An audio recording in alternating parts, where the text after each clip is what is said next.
Buenas noches, es el 10 de mayo del 2013. Mi nombre es Matthew Ogden y quiero darles la bienvenida a todos a una videoconferencia en vivo en la Rushpack Televisión. Esta es nuestra videoconferencia internacional de los viernes y nos da mucho gusto anunciar que el señor Lyndon LaRouche está aquí con nosotros en el estudio de nuevo esta noche, de regreso de su viaje a Europa. Leandra Bernstein estará conmigo hoy para hacerle algunas preguntas al señor LaRouche, pero eso será después de palabras introductorias que va a presentar el señor LaRouche, a quien les presento en este momento. Bueno, he estado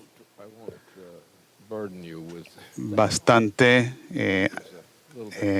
preocupado recientemente, pero no los voy a molestar con los detalles. Pero más recientemente hice algo un poco incorrecto hoy en la mañana. Me sorprendió que lo hice, no sabía por qué, pero luego, después de cierto tiempo de reflexión, me di cuenta de lo que estaba pasando y que estaba molesto con lo que no estaba haciendo y tomó una forma particular, pero eso lo arreglamos en el transcurso del día. El problema aquí que yo experimenté ejemplifica un problema más general que existe, y es que la humanidad no realmente comprende sus propias responsabilidades muy a menudo. Muy pocas veces entiende esas responsabilidades. Por ejemplo, tomemos el caso de la agricultura. Lo que practicamos en la agricultura en este país, en este momento, en términos de la política general respecto a alimentos, comestibles y demás, en términos de la calidad de trabajo que se suministra en cuanto a la ingeniería y demás, todas estas cosas son deficientes hoy en día. La razón por esto es que hay un motivo detrás de todo esto. Y quiero contrastar eso con un motivo contrario. Y el motivo es que estamos viviendo bajo un sistema oligárquico. El Imperio Británico lo ejemplifica. Las crisis que ha padecido los Estados Unidos desde los asesinatos de los Kennedy. Todas estas cosas son factores que indican una tendencia general en la dirección de la estupidez. Y eso es lo mejor que puedo decir al respecto. Ahora, lo que yo hice fue una cosa un poco incorrecta, un poco necia. Estaba reaccionando a algo y dije algo sin pensarlo. No les voy a decir los detalles y me dio cierta pena después de esa ocasión. Pero la humanidad muy a menudo es así. A veces se tiene ese tipo de reacción. Hacemos cosas que nos deberían dar pena en el sentido de que no cumplimos con nuestras responsabilidades. Y a veces estas son falacias abiertas y a veces son cosas que hacemos caso omiso de cosas y nos avanzamos sobre algo que ya tenemos en mente y eso nos bloquea a tomar en cuenta lo que deberíamos estar contemplando, pensando en ese momento. Hay dos categorías en general que son típicas de esto. Como les decía, la agricultura. Lo que estamos haciendo con la agricultura es un ejemplo perfecto de esto. Segundo, es el asunto del espacio, la política espacial y el tema de la economía en general. Así que la crisis que tenemos es que no estamos desarrollando la economía del mundo de manera adecuada. Eso ocurre en términos de lo que hacemos aquí en la Tierra y lo que estamos haciendo ahora, lo que están haciendo los economistas respecto aquí en la Tierra, pero también tiene que ver con la política respecto al espacio, que es otro aspecto de lo mismo. La humanidad va a tener que asumir responsabilidad por el espacio cercano. En muchos sentidos. Probablemente no vamos a colocar a nadie en Marte, ningún ser humano en Marte, por algún tiempo, por mucho tiempo, porque las condiciones de vida que se requieren para tener seres humanos en Marte no se han establecido aún. Sin embargo, lo que el hombre sí puede hacer y debe hacer es desarrollar tecnologías que son adecuadas para el trabajo que sí vamos a llevar a cabo en Marte y otros lugares parecidos a Marte, y que también atañe a la manera en que vamos a organizar el universo en general. Esencialmente llegaremos al punto donde no consideramos a Marte como otro planeta diferente, sino que vamos a tener que pensar del sistema solar, en el sistema solar como un sistema que tenemos que poner bajo control coherente por muchas razones de diferentes tipos. Entonces, ha llegado el momento en que tenemos que pensar hacia el futuro, al futuro, y decir que el tiempo que ahora se acerca es nuestro tiempo, el tiempo en el que vamos a llevar a cabo los tipos de cambio en economía, cambios radicales en economía, que van a diversificar la manera o lo que consideramos como parte de la economía. Y ya no nos vamos a considerar parte de o estamos solamente en un lugar en el sistema solar, sino que vamos a estar en general en todo el sistema solar, en tanto sistema. Ahora va a ser un sistema limitado al principio porque hay solamente ciertos aspectos que son más accesibles para nosotros. Esas áreas son en las que nos vamos a concentrar, pero desde la perspectiva de que es un sistema, no una colección o un conjunto de partes. Hemos llegado a un momento con esa orientación. Hay que reconocer esto ahora. Es desesperado que tengamos ese reconocimiento porque tenemos que cambiar la dirección de lo que antes llamábamos economía o economía física. Pero va a ser más que eso porque tenemos los problemas de poder bregar con el sistema solar de manera más general. Por ejemplo, necesitamos un suplemento adicional, algo que complemente a Marte. Pero la cercanía de Marte solamente está accesible cada 2 años. Entonces, todas estas cosas son importantes. Entonces, como les digo, hoy vi algo un poco incorrecto que hice en la mañana y yo mismo me corregí. Me causó sorpresa que había emitido ciertas palabras, pero luego, al transcurrir el tiempo, me di cuenta que lo que estaba pasando es que tenía algo adentro, una parte no tan bien educada que me estaba enviando una señal y diciéndome, oye, tenemos que hacer algunos cambios.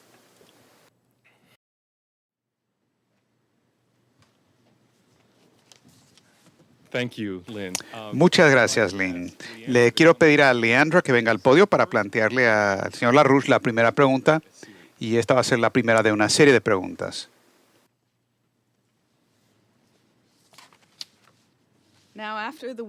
Ahora, después de la semana que acabamos de tener, no podría haberme imaginado venir aquí y hacer otra cosa, sino informarles a ustedes, algunos de ustedes, sobre sus propias actividades y también a usted, señor LaRouche, para destilar un poco lo que ha sido el efecto de un proceso de informarnos nosotros mismos de nuestras actividades en todo el país, que ahora se está distilando y ahora le quiero presentar una distilación adicional de los informes que hemos recibido que vienen de nuestra tremenda semana de acción política en torno a Glass-Steagall.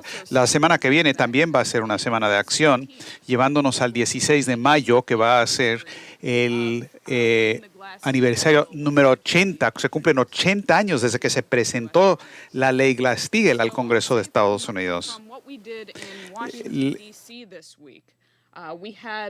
Lo que hicimos en Washington, D.C. esta semana, tuvimos aproximadamente 80 personas que entre lunes y miércoles, no, más bien martes y miércoles y jueves en Washington. Y esa delegación vino de los estados de Virginia, Maryland, Nueva York, Nueva Jersey, Connecticut, Massachusetts, West Virginia, Pensilvania. Tuvimos más de 50 reuniones en el Congreso de Estados Unidos y la cuarta parte de esas reuniones eran con el senador o el representante mismo y no sus asesores. A la vez, tuvimos actividades en los congresos o legislaturas estatales y les pido disculpas si suena como libro de geografía, pero tuvimos días de acción en Trenton, Nueva Jersey, en Albany, Nueva York. Tuvimos 20 reuniones esta semana, que ahora nos hemos reunido con casi 100 legisladores en Nueva York nada más. Tuvimos acción en Boston, Massachusetts, en Austin, Texas, en Springfield, Illinois. Tuvimos mucha actividad en Lincoln, Nebraska, en Harrisburg, Pensilvania, en Phoenix, Arizona, Lansing, Michigan y en Carson City, Nevada. Por lo general, estas son las capitales de los estados mencionados.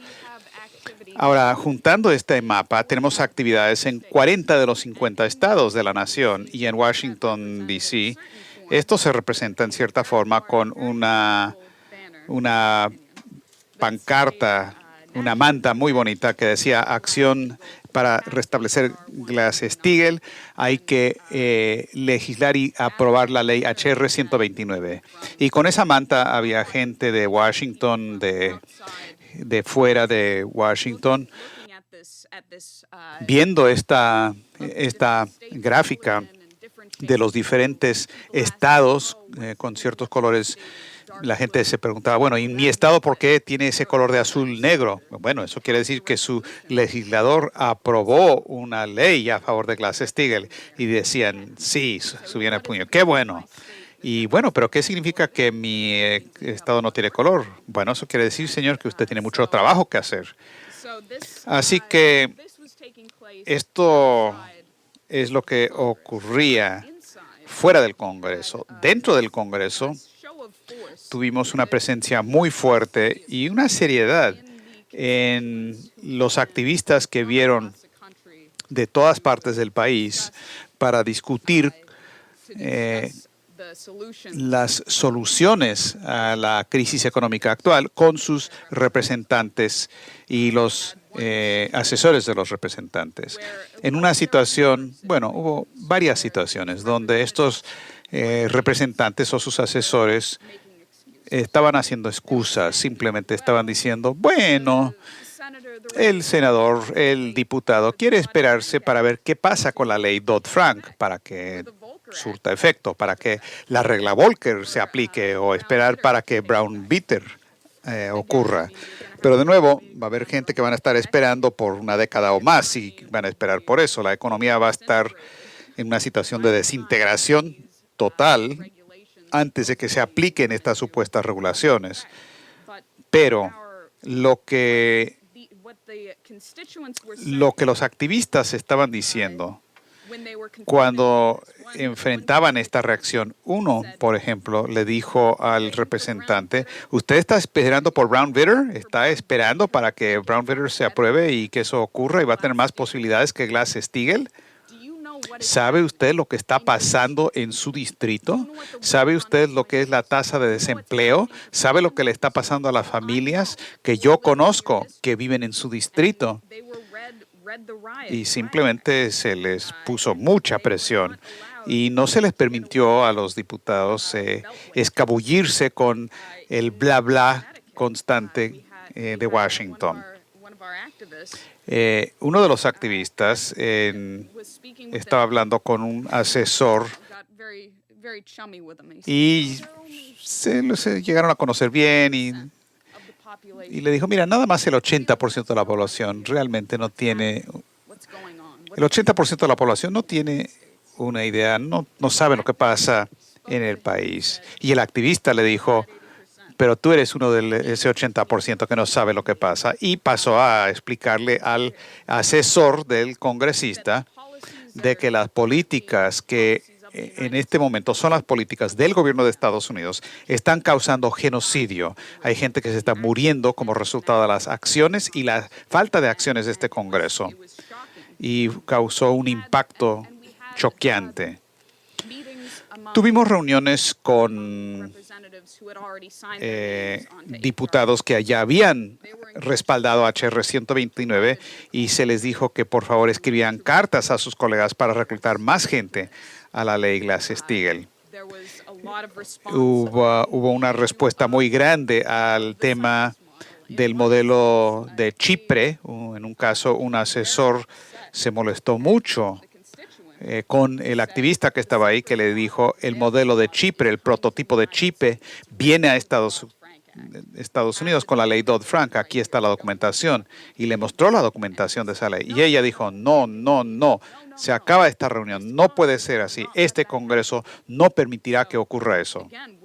De nuevo, estamos llevando al Congreso la realidad. Estamos forzando que decidan dónde están parados, con o en contra de Glass-Steagall. En otro caso, donde habíamos tenido múltiples reuniones con el diputado en Washington, en su estado, pero el activista insistió y dijo en esta reunión, usted dígame, usted tiene una semana para que me diga qué va a hacer su representante sobre el tema de Glass-Steagall, que lo estudie y yo quiero una respuesta en una semana.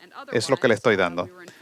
Y fuera de eso, nos dijeron que ese diputado va a tener una reunión de cabildo abierto este mes y hay muchas oportunidades para hablar con él, por lo tanto. Este impacto fue enorme y realmente me encantaría poder repasar todas las anécdotas que tengo anotadas aquí en mis notas. No voy a hacer eso, sino que la pregunta es, ¿qué vamos a hacer ahora? ¿Qué sigue? Porque creo que todos los activistas, todos los que fueron a Washington para estas reuniones, tienen el sentido que hay cosas que hicieron que fueron perfectas y otras cosas que hicieron que saben que tienen que mejorar. Y eso es lo que pasa con el trabajo organizativo. Así es que, por favor, si usted puede tomar estos informes y denos órdenes de marcha sobre los siguientes pasos. Estaremos escuchando sus palabras al respecto. Muy bien, entiendo. Estoy un poco... He tenido una pequeña cirugía menor, así es que si me muevo un poco más lento que lo común, no se sorprendan, esto también pasará. Estamos en una situación donde, de nuevo, lo mismo sigue siendo verdad, lo que dije antes. Se requiere una movilización de gente en base a una comprensión de que hay que dar marcha atrás en lo que ha sido la tendencia desde la ejecución del presidente Jack Kennedy. Porque en realidad hemos estado yendo en marcha atrás. Ahora, con la política verde nos está jalando todavía más hacia atrás en todos los sentidos. Y la intención es dar marcha atrás con la evolución hacia la devolución. Esa es la política actual bajo los últimos presidentes de Estados Unidos, especialmente los Bush. Hablo de los dos, padre e hijo, los dos Bush, ese hijo de Bush, y el desgraciado que ahora tenemos en la presidencia. La dirección es negativa y es absolutamente satánica, y es la única palabra que se puede aplicar a eso, que es apropiada, es que estos dos gobiernos, especialmente el de Obama, son gobiernos específicamente satánicos. No se les describe como tal, sino que de manera intrínseca lo son. Y el problema ahora es darle a la gente un sentido de alentarlos, porque eso de alentarlos es una buena forma de darle energía a la gente que se siente deprimida. Porque ya no quieren aceptar la supresión, se resisten a esa supresión, y nuestra tarea ahora es darle a la gente cierta inspiración. Más que nada, lo que tenemos que hacer es no solamente darles buenas ideas, sino darles una perspectiva de lo que la humanidad tiene que hacer para cumplir con el papel en el universo que tiene que cumplir el hombre. Esto quiere decir que hay muchas cosas que hemos adoptado como cosas útiles en el pasado, y lo eran, pero ahora ya no son orientaciones adecuadas, y tenemos que ahora pensar y ver cómo defendemos la tierra en contra de todo tipo de basuras y rocas allá en el espacio. Y en términos más generales, tenemos que dejar de pensar en el sistema solar como un conjunto de partículas, sino que el sistema solar es un conjunto de sombras que reflejan un proceso integrado de desarrollo, y entender lo que es ese desarrollo. Porque al fin y al cabo, la última palabra que tenemos es que de aquí a unos 2.000 millones de años, el Sol pues va a haber un gran problemón y vamos a tener que resolver eso. Tenemos que desarrollar nuestras tecnologías, nuestra comprensión para que el papel del hombre en el universo siga adelante. Porque mucho antes de que expire los 2.000 millones de años que tiene de vida todavía el Sol, la cosa se va a poner muy, muy mal. Y si nosotros no hemos logrado avance y progreso importante en cuanto a la ciencia y tecnología como humanidad, y con un progreso acelerado, les voy a dar un ejemplo. En varias ocasiones yo he enfatizado que tenemos que ver cada siglo de la vida de la humanidad como compuesto de 4 componentes, porque hay 4 componentes de ciclos de generaciones que componen un siglo. Y lo que va a pasar es que en cada uno de estos casos, cada paso hacia adelante, entre esas 4 generaciones por siglo, tiene que haber un aumento en la tasa de crecimiento y el progreso. No solamente mejor progreso, sino multiplicación de la tasa de crecimiento y progreso. Eso lo ha hecho el hombre en sus mejores momentos del pasado. Es lo que hicimos con Estados Unidos en muchas ocasiones y también en partes de Europa y otros lados. Cuando la humanidad se desarrolla y hay una generación de 25 años, por lo general, esto se define con la muerte y luego que surgen los hijos de esa generación. Entonces hay este paquete y hay 4 generaciones en cada ciclo. Y hay que empezar a pensar en términos de cómo aumentamos la productividad de estas generaciones y su fertilidad dentro de cada siglo. Si hacemos eso en base a eso, y hay precedentes históricos para demostrar que sí se puede hacer, eso quiere decir que no nos tenemos que preocupar demasiado por el hecho de que va a estallar el sol, porque si seguimos sobre ese curso, en el tiempo que más o menos se estima que el sol será tolerable, entonces el hombre podrá lograr esa meta. Esto es lo que se debe considerar como la identidad del hombre. El hombre es la única especie de la que tenemos conocimiento que es verdaderamente intrínsecamente creativo. Otras especies se adaptan, se desarrollan, pero solamente la mente humana puede introducir esos actos creativos que producen saltos de generación a generación. Simplemente consideren los mejores momentos del pasado en Estados Unidos y en partes de la historia humana. Y cada de estos momentos demuestra que el poder noético de la humanidad no tiene nada que se les compare de lo que tenemos conocimiento. Pero tenemos que estar a la altura de eso, tenemos que adoptar eso como una política. Hay que, en vez de tener una política verde, hay que hacer que sea café. Muy bien, tenemos una pregunta que nos ha llegado de una fuente institucional en Washington, D.C. Pero antes de plantearle esa pregunta, quiero presentar algunos antecedentes y realmente quiero que consideren ¿dónde estábamos cuando empezamos con estas videoconferencias de los viernes? Era más o menos hace 6 meses, en las semanas inmediatamente anteriores a las elecciones presidenciales del año pasado. Y usted decidió que se tenían que iniciar estas videoconferencias para colocar la verdad de lo que había pasado en Benghazi ante el público y decir lo que otros no se atrevían a decir, incluido el oponente republicano al presidente Barack Obama, de que este presidente Obama estaba encubriendo de la peor manera imaginable, quizás el peor encubrimiento de 30 o 40 años desde Watergate. Y a la vez usted y Jeffrey Steinberg fueron al Club Nacional de Prensa en Washington y presentaron una videoconferencia, conferencia de prensa ahí sobre este tema y mostró liderazgo donde otros no lo hicieron. Y bueno, ¿dónde estamos? Estamos 6 meses adelante y Benghazi de nuevo está ante la atención pública y está exactamente frente a Obama, porque esta semana empezó con el ex gobernador de Arkansas, Mike Huckabee, que dijo que a su parecer si se llega a conocer la verdad sobre Benghazi, este presidente no seguiría como presidente todo el segundo periodo presidencial.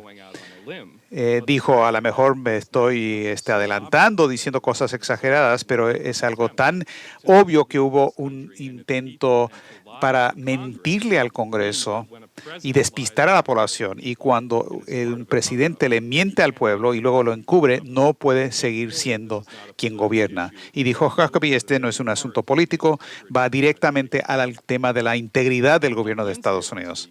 El miércoles de esta semana hubo audiencias muy publicitadas en comisiones del Congreso con el presidente Issa, donde vieron 3 testigos, Gregory Hicks, el segundo de a bordo en Libia, en la embajada allá, Mark Thompson, que era subsecretario de Estado para Operaciones, y Eric Nordstrom, era el director regional para Libia.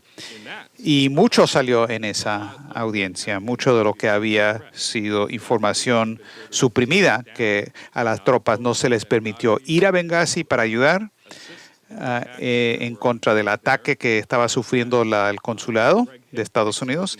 Hicks recibió órdenes del Departamento de Estado de que no podía tener discusiones privadas con el diputado Chaffetz, a no ser que tuviera un acompañante del Departamento de Estado, un abogado. Y también, después de que objetó a lo que dijo Susan Rice ante el público de televisión el 16 de septiembre, luego lo sacaron del puesto y lo dijeron en una posición de tercera categoría en Washington. Una de las preguntas que hizo el congresista Farnhold, ¿por qué estábamos trabajando con la brigada del 17 de febrero, que se sabía que tenían ligas importantes con los extremistas islámicos, incluida Al-Qaeda? ¿Por qué estábamos dependiendo de esa milicia para protegernos y darnos seguridad para nuestro embajador en Benghazi?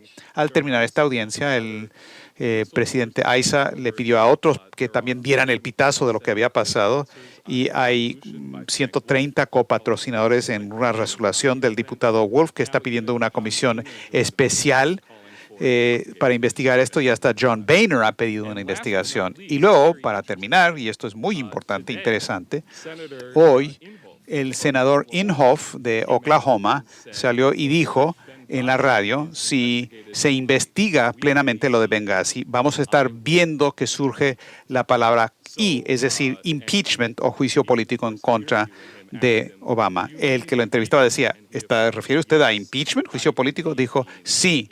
En efecto, me refiero al impeachment. El tema de Benghazi va más allá de lo que pasó en Irán Contra, va más allá de Watergate, y se podría volver una investigación del peor encubrimiento en la historia de los Estados Unidos. Ahora, hay muchos más detalles, pero lo que está claro, creo yo, es que esto es algo que no va a desaparecer y va a ser un problema mucho más grande de lo que Barack Obama desea que sea. Entonces, la pregunta que nos llegó de una fuente de inteligencia en Washington es la siguiente. Después de estas audiencias en la Comisión de Reforma del Gobierno sobre lo de Benghazi, donde los testigos presentaron información de primera mano de lo que claramente fue un ataque terrorista, y también hicieron claro que el gobierno de Obama había encubierto la verdad sobre el ataque, la pregunta permanece, ¿qué estaba pasando? ¿Qué estaba pasando en Benghazi? Y si Obama estaba llevando a cabo una campaña ilegal de tráfico de armas para armar a los sirios, los rebeldes sirios. ¿Dónde está esta investigación y hacia dónde debe ir? Todo a lo que te acabas de referir son verdades, por supuesto, pero algunas veces los hechos son más efectivos. Lo que es esto, como recordarán del periodo de Copenhague, donde la reina de Inglaterra promovió una política muy, muy, muy verde, una política de muerte en masa. Lo que ha sucedido es que hemos seguido su política, que fue muy explícita en la segunda fase de su locura verde. que fue reducir la población del planeta de aproximadamente 7,000 millones de personas, aproximadamente 1,000 millones. Y todo lo que se ha hecho, todo lo que Obama en particular ha hecho, sigue la política de la reina. Él mismo es una reina, en un sentido. Es la reina de la reina. Y lo que vemos es genocidio en Estados Unidos en contra de ciudadanos de Estados Unidos, un genocidio sistémico, no simplemente ir a matar gente que el gobierno de Obama hace. Es algo que han hecho. Pero la intención es la destrucción de la civilización para reducir a la población humana lo más rápidamente posible de 7,000 millones de personas a 1,000 millones de personas aproximadamente. Y vemos cómo se hace. Se está haciendo en Estados Unidos en contra de la gente de Estados Unidos, en contra de los europeos y otros. Están reduciendo la población lo más rápidamente posible. El ser verde es ir para atrás. Lo verde es Satanás en acción. Y Obama no es nada más que un títere de Satanás, y no es una exageración. No es. Este es el efecto del régimen de Obama y de los dos Bush antes. Y me refiero a las dos Bush. Y eran parte de lo mismo. Estaban en contra de la humanidad.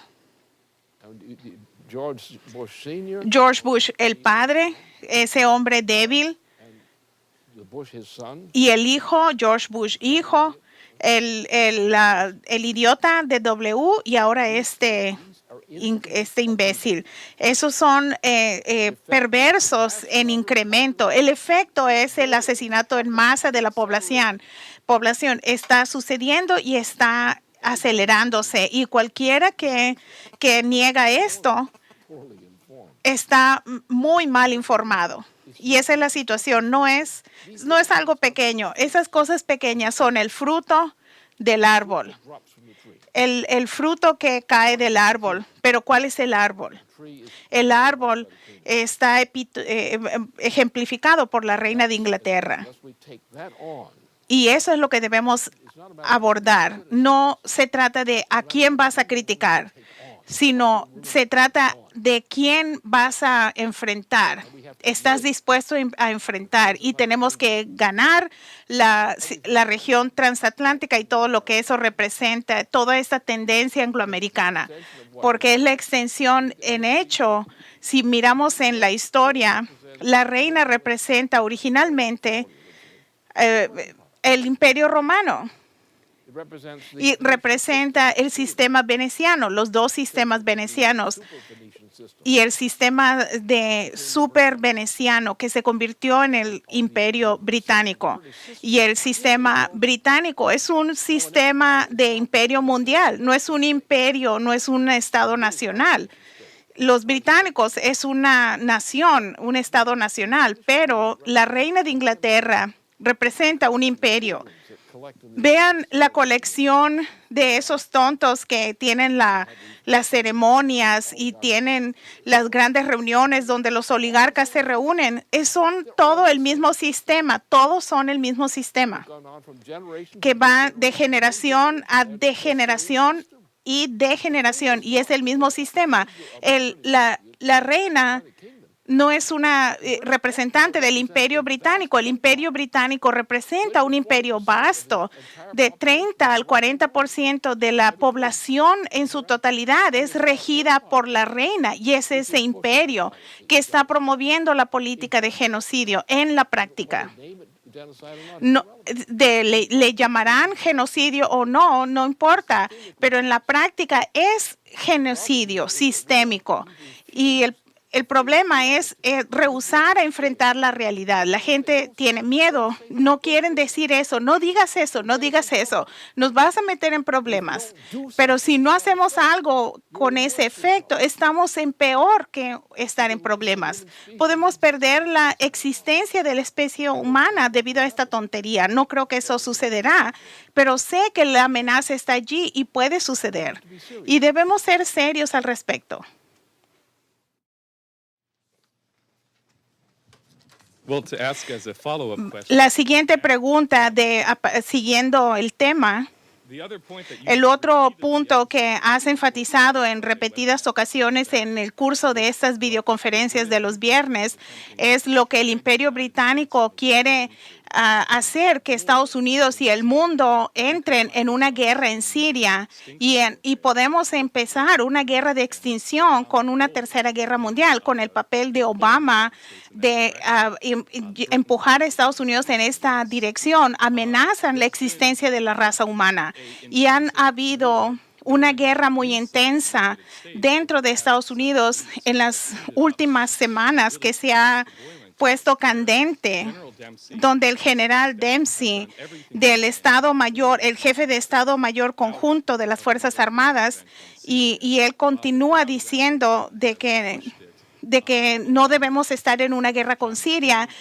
pero el grupo alrededor de Obama y John McCain promueven esto. En este fin de semana estábamos al borde de una guerra total, donde el ejército israelí hizo 2 bombardeos dentro del territorio de Siria, uno de ellos justo afuera de Damasco, que pudo haber iniciado una guerra total. Y inmediatamente después, las Naciones Unidas anunció el resultado de una investigación preliminar donde Carla de Ponte dijo que sobre el hecho de que si el gobierno de Al-Assad usó armas químicas, y ella dijo, de hecho, las armas químicas las usaron, pero no por el gobierno de Al-Assad, sino por los rebeldes, la oposición, y todo esto de la línea roja de Obama se arrojó por la ventana con el recordar la línea de que Irak tenía armas de destrucción masiva que Tony Blair promovió. Inmediatamente después de esto, John Kerry fue a Moscú y tuvo una reunión con ambos, Vladimir Putin y con Sergei Lavrov. Y saliendo de esta reunión, para la sorpresa de muchos, anunciaron tanto John Kerry como Lavrov que Rusia y Estados Unidos iniciarían una nueva conferencia internacional sobre Siria a final del mes para tratar de crear un gobierno de transición que tuviera representantes tanto de la oposición como del gobierno de Al-Assad.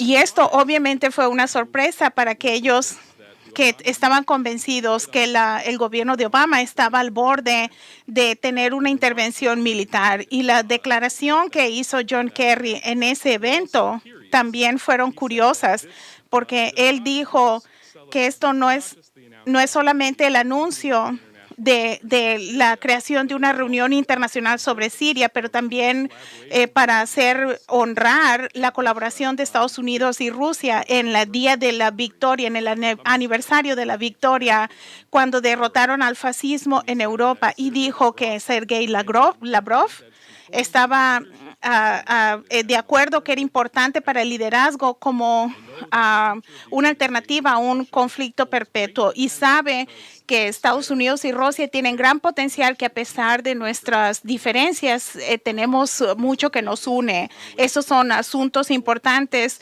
como en los que la guerra o la paz se basan. Y lo que sabemos es que va a suceder en menos de un mes. El general Dempsey está programado que vaya a Moscú para reunirse con su contraparte. ¿Cuáles son las implicaciones de esta situación o sus implicaciones potenciales? Esto va a requerir el que lo tomemos con delicadeza, con un poco de delicadeza, porque no es un caso simple. Y lo que voy a decir ahora no es una especulación, es ciencia.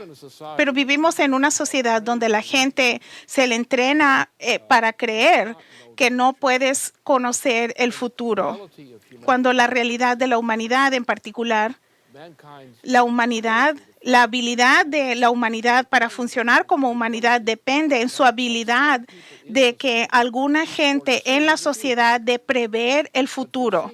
Pero el prever el futuro no es prever con la certeza de un evento específico. Lo que es específico es el hecho del impacto que está ahí. El impacto que causa los cambios está ahí.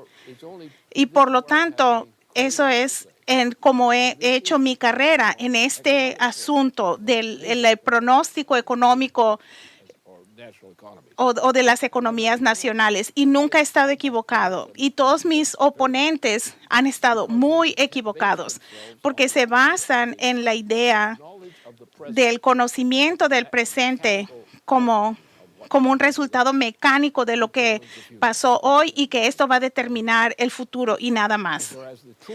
Aunque cuando la verdad del asunto, y es mi especialidad, es que el pronosticar es la característica más esencial que distingue a la humanidad de los changos, de los monos, la habilidad de pronosticar el futuro. Todos están haciendo observaciones disparadas y debemos ver a la situación desde mi punto de vista, no de todas estas tonterías. En una situación donde tomemos el caso de Israel, hubo 2 ataques israelíes en contra de Siria, no dentro de Siria. Esto creó una situación junto con ese idiota del Partido Republicano que representa este país, que inició un proceso que pudo llevarnos realmente a una guerra termonuclear global. El potencial estaba allí. ¿Qué tan lejos, qué tan cerca estuvimos? Pero no sabemos. Pero debemos mirar las cosas en esos términos. ¿Cuáles son los términos que debemos considerar? ¿Cuáles son las probabilidades que debemos considerar? No solo las probabilidades, pero cuáles eran los cambios característicos que necesitamos para enfrentar el futuro. Y lo que sucedió es que teníamos una situación en donde el general Dempsey intervino y su intervención fue una reacción en contra de algo, en contra de la posibilidad de lo que estos tipos estaban tratando de evitar. Por lo tanto, estamos en una situación donde puedo decir definitivamente estamos al borde de un infierno para la humanidad. El que Israel se haya involucrado debido a la conexión de Israel con respecto, nadie va a querer tocar esta situación de Israel. Por lo tanto, lo que estaban haciendo a la hora de traer a Israel en esta operación de Siria, estaban desencadenando la posibilidad de una guerra termonuclear inmediatamente. Así que ese es el tipo de situación en la que estamos. Estamos en una situación donde si toleramos lo que Obama representa, y él es alguien clave que hay que observar, si toleramos a Obama, probablemente todos vamos a morir, porque estamos en una situación donde tienes las armas termonucleares y se actúa, estamos muertos. Estamos cerca en el punto, estamos en marcha hacia una guerra termonuclear. Así que lo que sucedió es la gente que no, en mi opinión, no son tan agradables, que actuaron junto con otros que son menos desagradables. Se dieron cuenta que no podemos permitir que esto suceda. Todos entienden, no podemos cruzar esa línea, la guerra termonuclear, esa línea.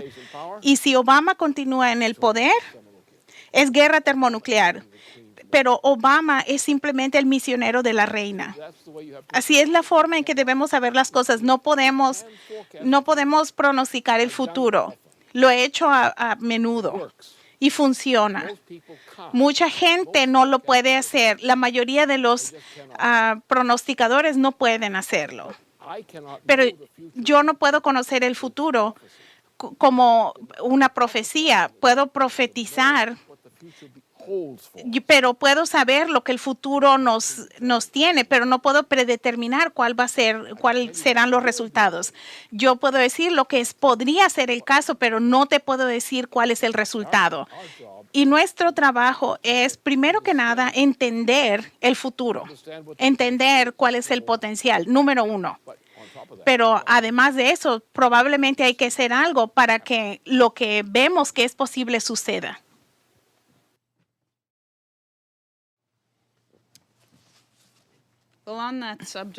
En ese mismo sujeto del futuro, tengo una pregunta aquí que llegó como resultado de una conferencia de una semana titulada los humanos al Marte, que se llevó a cabo en Washington, D.C., y el equipo del sótano de la Rushback.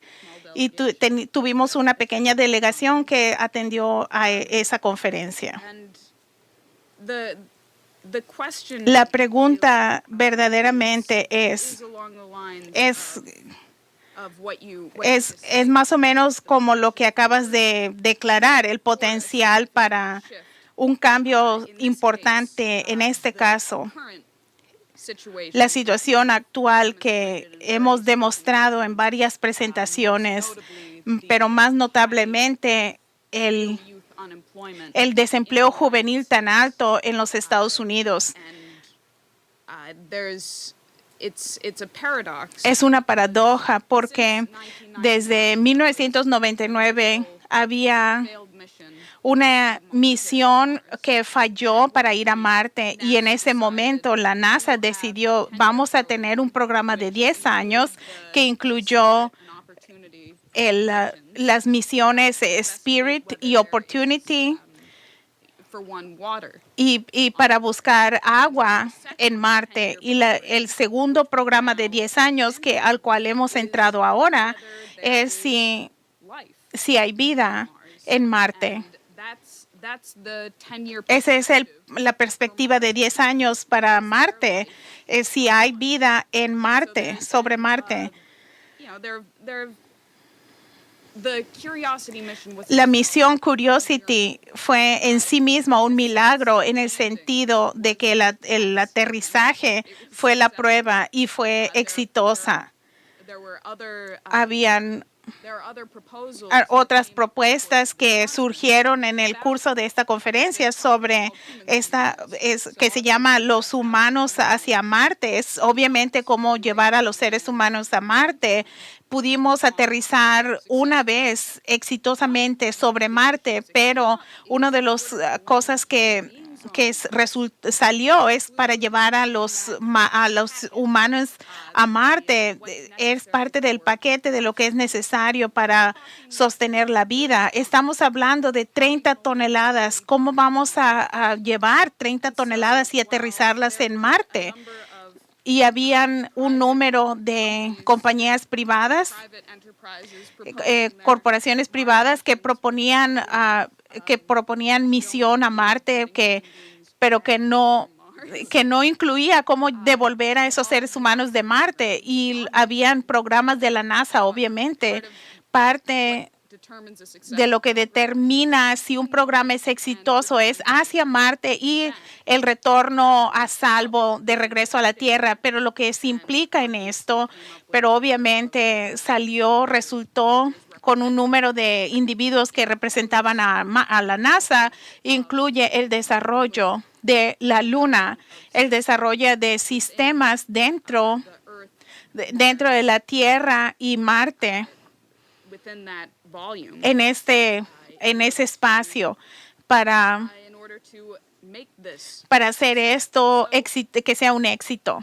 Así que aquí tenemos una generación de jóvenes. Es visible en los 30 cómo le llamaban a la generación que ganó la Segunda Guerra Mundial, y la generación que llevó al hombre a la luna era la generación que descubrió el átomo. En los 30 le llamaban la generación perdida. Hoy, este día, tenemos a una generación dentro de 18 años a 25 años que se le considera una generación perdida, pero al mismo tiempo tenemos esta oportunidad. Con la misión Spirit y con la misión Curiosity. Con la movilización de la semana pasada,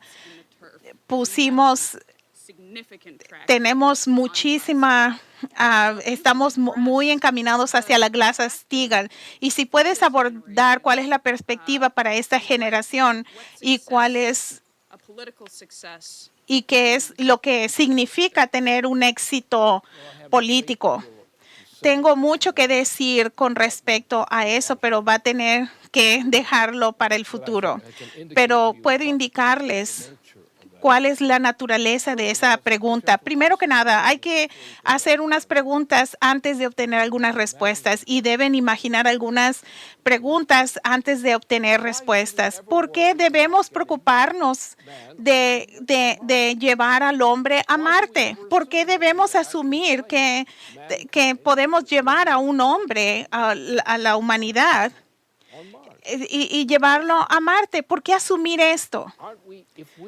Si somos capaces de usar fusión termonuclear, un proceso de fusión termonuclear, sí podemos poner algo en Marte con mucho tonelaje, pero ya estamos en Marte. Si podemos mandar objetos a Marte efectivamente y aterrizar en Marte, esto es en coherencia a otros cuerpos en el espacio y tenemos muchísimas rocas que están flotando, millones.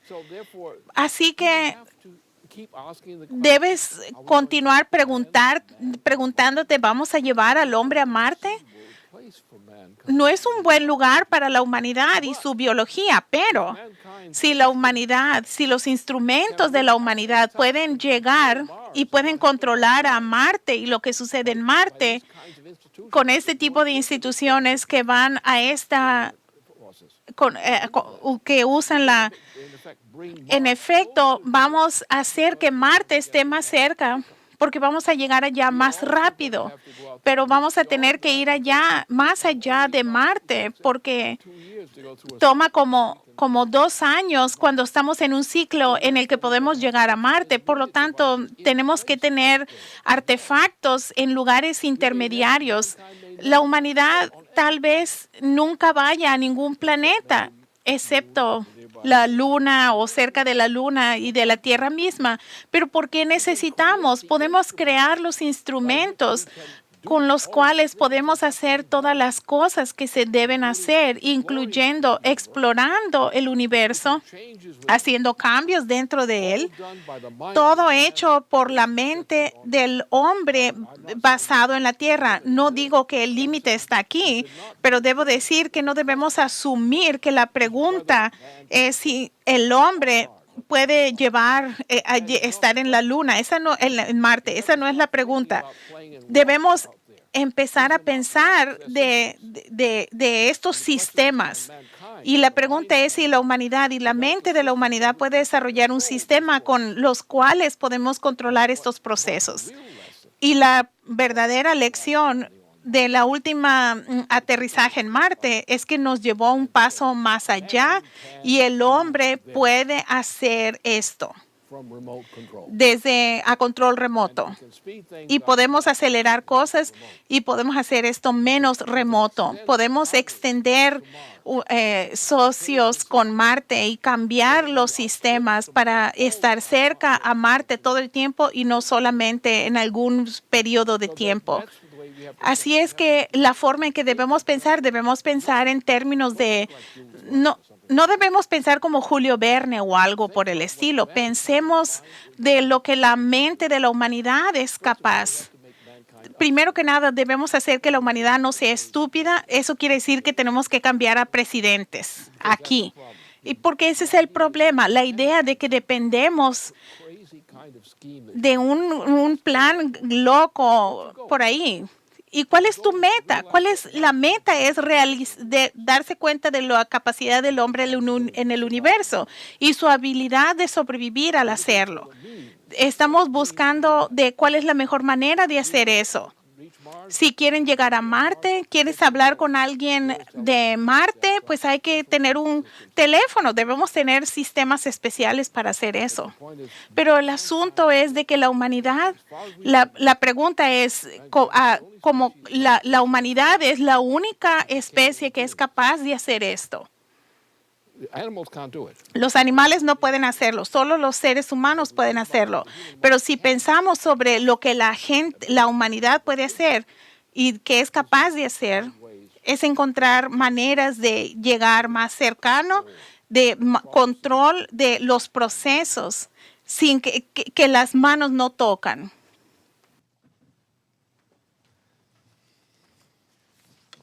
Well, thank you very much. Gracias. Con esto concluimos nuestra videoconferencia hoy y estamos muy felices de tenerte de nuevo en el estudio, Lynn. Así que esta serie de videoconferencias continuarán cada viernes en la noche. Les damos las gracias por sintonizarse. Gracias, Lynn. Gracias, Leandra. Y gracias a todos ustedes por mirar. Buenas noches.